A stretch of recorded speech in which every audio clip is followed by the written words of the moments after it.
Imagine chilling on a Saturday and getting a message from a guy you haven't talked to in 11 years, thinking it's going to be some, "Hey bro, long time no see," catch up. And instead it's, "Hey, remember your wife? Funny story." Today on Our Space, one minute you're a dad, the next, not. My wife's old affair partner confessed, and I found out both of my children aren't mine. I exposed her to absolutely everyone we knew. It's taking a lot of strength to write this right now. I wasn't even sure that I would, but after talking with someone, I realized that it might do me a lot of good to put my thoughts into writing. I've never felt a betrayal like this in my life, and I just don't know what I'm meant to do anymore. I do hope that I can write this in a way that is coherent and easy to understand, since I'm not a writer. I'm just going to try and pull all my thoughts into words, and hopefully do a good enough job at that. I, 40 male, have been married to Natasha, 40 female, for 12 years. We have 2 children. One is 11 and the other is 8. And that was where we were meant to stop with having kids. They're both amazing children, and I felt like I was extremely lucky to have them as my children, since being a parent is very challenging. There's never been a reason for me to doubt that my children were mine. They both look like Natasha, and before conceiving, we used to sleep together regularly, so everything just made sense to me. There was nothing odd in her behavior to make me suspect that she had something going on outside our marriage. This was someone who I trusted, and clearly that was a big mistake. But how was I supposed to know better? Some people are so good at lying that you simply will never find out the truth, and that was what happened here. When both our children were still very young, we moved to another city for better opportunities. It was a decision that paid off well, but looking back, it hit Natasha really hard. She said that she was going to miss her friends, but she didn't have many. We were moving to a city that had most of her family, so it didn't seem like a thing to be heartbroken about, but I didn't think too much about it, because it makes sense that leaving one person can be enough to cry, even if there are more people you love where you're going. We left a lot of relationships behind when we left that old city, but I didn't mind too much. I kept in touch when it was worth it, but in adult life, some friendships just fade out, and that's what happened with a bunch. Back when we were there, she worked with a guy called Cody. I knew him rather well. I wouldn't say that we were friends, but we were cool with each other. If you left the two of us in a room together, things wouldn't be awkward. She was on better terms with him than I was, since they worked together, but I never felt like there was something wrong with their relationship. It was never something that I had to worry about. It's clear that I should have been worrying about it because I found out that Natasha and Cody had a very inappropriate relationship, and it was kept a complete secret from me. I would have had no idea about it if Cody hadn't decided to come and admit it to me, 11 years after the fact. He was one of the people I never bothered to keep in touch with, so I was shocked when I saw a message from him. I thought it'd be typical catching up, but he let me know that he had a big confession to make. Over text, I had to hear this guy tell me that he used to sleep with my wife. He couldn't remember when it started, but it only ended because we had to move. He said that it must have gone on for about 4 or 5 years while they were working together. There was absolutely no proof of his claim. It was a guy from the past who was coming to tell me that he used to F my wife, and I was meant to just believe it? I mean, the fact that he was just someone from that far back was what made me worried, because unless he was really bored, I couldn't figure out why he'd wake up and decide to just concoct a lie like that. I really didn't want to believe him, but my brain kept asking me, what if it's true? And I couldn't get it out of my head. Unlike a lot of stories of men finding out that their wives were cheating on them, there was no way for me to snoop through her phone and find something to back up his claim. If she was still talking to him for some reason, I might see flirty messages, but I would have expected him to mention that they were still being inappropriate with each other if he had to come to confess. He confessed to something that happened in the past, not something in the present, so I assumed there was nothing in the present. I did check her phone eventually, and there was nothing to show that she was still in contact with him, or to show that she was cheating on me with anyone. I wanted to tell her. It was the kind of thing I would tell her on an ordinary day, because it's noteworthy that someone we both knew from so far in our past would reach out. I didn't fully disbelieve him though, and that was the problem. Part of me knew that it could be true, and I didn't know if there was anything to gain from confronting her immediately. I decided to hold off on any confrontation. It was destroying me from the inside though. I reached out to ask him more, because I was really unsure about his claim. I wanted to find a hole, something to prove to me that he was just BSing, and when I got that, I would finally tell Natasha about it. Call me a fool, but I didn't want the life that I was building to turn out to be a scam for the very start. He told me details of when they would go off to cheat, and they made sense, but it's not like it was anything that I could verify. It started over a decade ago. Everything fell apart when he told me that he had been trying to hint at the situation without being too blunt, but he admitted to me that there was a very good chance that both of my kids were his. At that point, I felt like he just had some kind of grudge against me because I couldn't figure out why someone who could come back into my life just to hurt me. I barely had anything to do with him. I asked him what his objective was, and he said he was just there to let me know the truth. He said he couldn't keep sitting around while I lived a lie. I stopped replying to him at that point because there was nothing else I could say to him. I felt like I couldn't think straight, but I knew that the first thing I was going to have to do was to make sure that my children were actually mine. It felt like I could keep living if they were my children, but she had cheated on me. But if they weren't, it genuinely felt like I wouldn't be able to keep going. At the first chance I got, I took both of my children to a lab where DNA samples were taken. I was told that the results would come next week. My kids had no idea what we had gone for, so there wasn't much chance of things leaking. To be sure, I bribed them by taking them out for fast food and telling them not to tell their mom what we had done that day. Waiting for the results was so hard for me. I had no choice but to be strong and be patient, and I did that. The results eventually came the following week, as they had told me. That has easily been the worst day of my entire life. I opened the results and I saw that neither of my children were mine. I genuinely felt like I was going to lose my mind. I wanted to bang my head into a wall. I wanted to drink until I threw up. I just didn't care about myself in that moment. Do you understand what it feels like to think that you have a happy life with a wife and 2 sweet children, and then you find out that none of it was even real? Your wife wasn't loyal to you, and both of your children belonged to someone else. Do you understand the resentment you feel towards everyone involved, and even yourself? I didn't want to live anymore. There's no way to sugarcoat it. I left the house right away. Natasha called and kept asking where I went over text, but I didn't have an answer to give her. I eventually returned home, but I was extremely apathetic. I told her later that I just needed time to myself for a weekend, and I would explain everything when I got back. She didn't want me to go, but I did. I'm writing all of this during the same weekend. I don't know how I'm going to handle things when I return home, because at this moment, my life is ruined. How do you start to confront a woman like that? What can you say that will actually drive home how you feel? How do you do it without violence? I'm not myself right now. I'm with a friend, so I'll be okay, but I don't know what the future holds for me. I'm so broken. 11 years later, and Cody just decides to confess like it's some kind of moral detox? Bro didn't find Jesus, he found boredom. Imagine sitting around thinking, you know what would spice up my Tuesday? Destroying a man's dignity. And then to see that neither child is his. Not even a 50-50 chance. Just straight up genetic eviction. You can't come back from that. Not emotionally, not spiritually, not financially.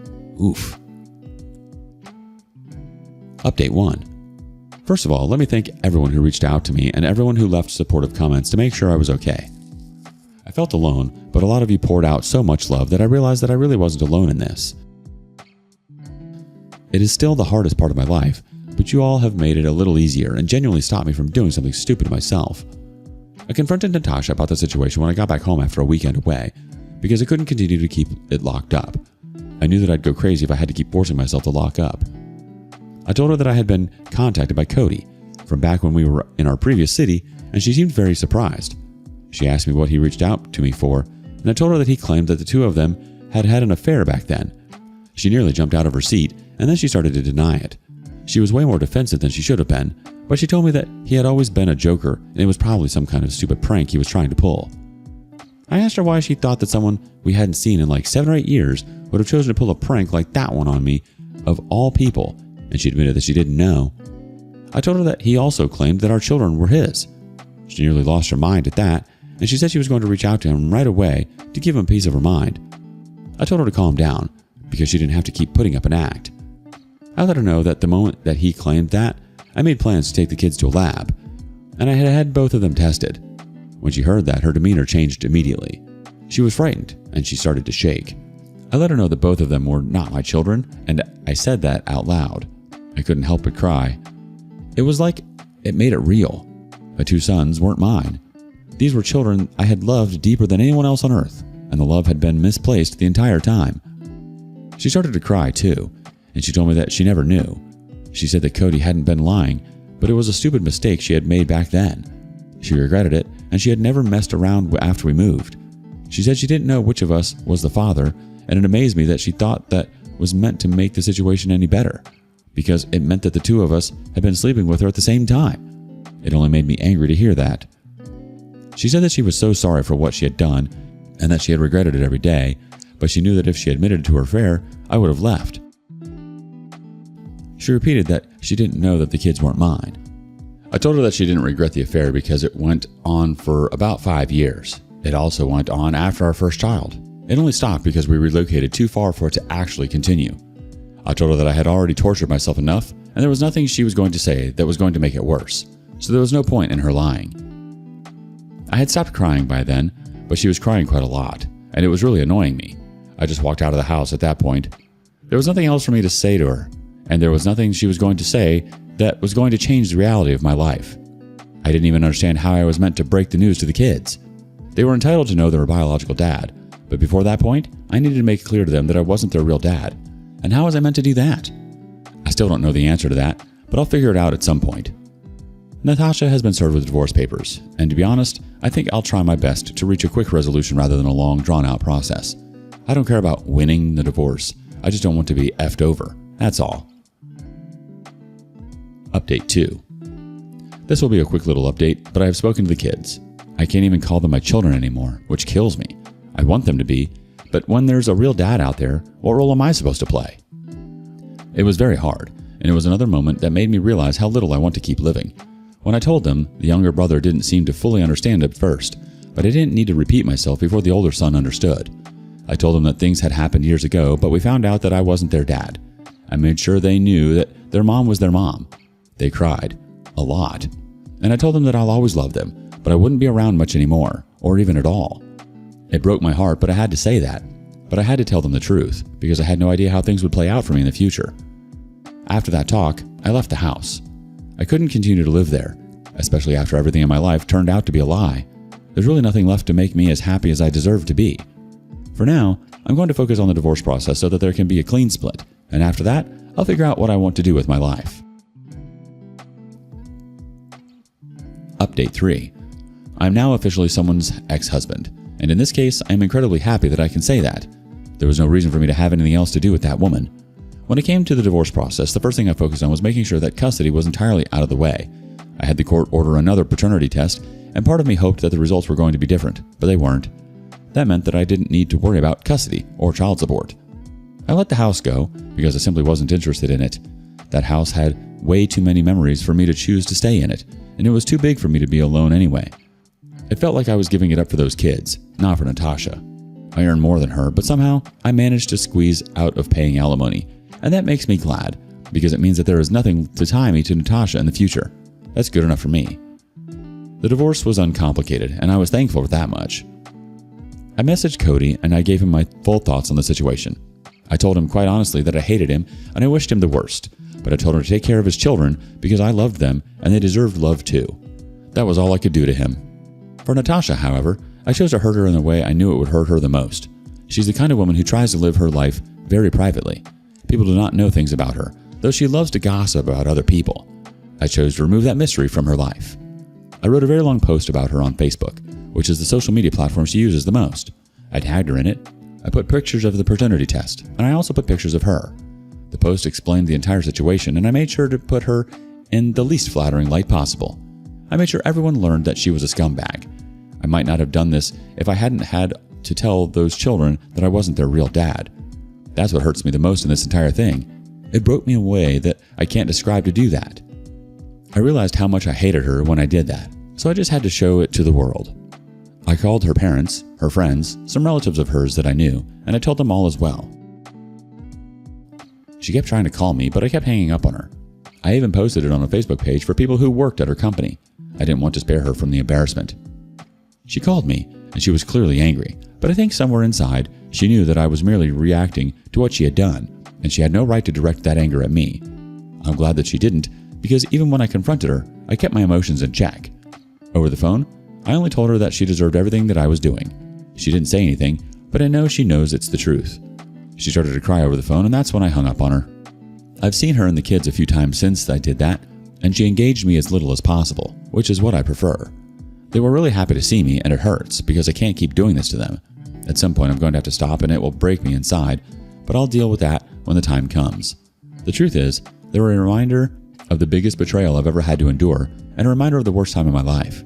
I can't keep raising another man's children for him, especially when he's alive and well. Maybe I'll figure it out someday, but for now, I know one day I will leave them to their real father, If they hate me for it, that's fine. I hope one day they realize that it was all their mother's fault.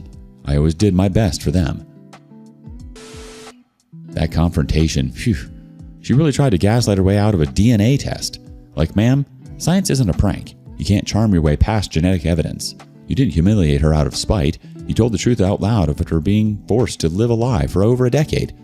Sometimes silence is grace, and sometimes silence is just protecting the guilty. You chose the truth, and that's fair. The part that's really gutting was you telling the kids. That couldn't have been easy, and I can't imagine what that moment did to you. But you did what you needed to do to survive. You cut ties, burned bridges, and finally put the story in your own words. That's power. It doesn't erase the pain, but it takes back the control. If you found out the kids you'd raised for years weren't yours, how would you even begin to process it? Share your thoughts in the comments below. Thank you for joining us today on Our Space. Be sure to like and subscribe and hit that notification bell so you don't miss out on our next video. See you again soon.